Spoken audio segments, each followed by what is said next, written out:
हिउँ परेर सेतै भा यता त पुरै गाडीहरू चिप्लिँदै छ।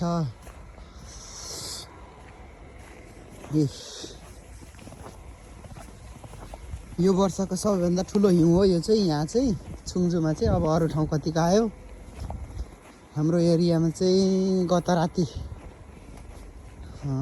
फेब्रुअरी 1 तारिकका दिन चाहिँ 1 तारिकका राति चाहिँ यसरी परेछ।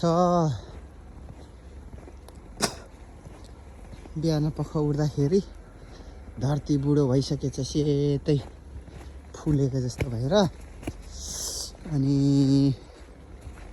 सायद सबैतिरै होला यो, किनभने पर्दाखेरि लगभग धेरै नै सबैतिरै पर्छ के अरे, एकतिर मात्र पर्ने भन्ने भन्दा नि कुनै ठाउँ धेरै कुनै ठाउँ थोरै होला। तर यो एरियामा चाहिँ सबैभन्दा ठुलो हिउँ 2026 को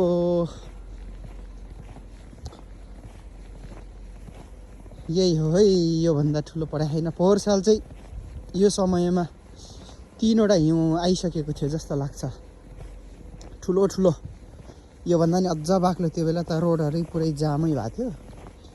यहाँ चाहिँ धन्न हिँडाइ चाहिँ भन्नाले जामै चाहिँ भएको छैन, तर हिउँ चाहिँ बाक्लै छ।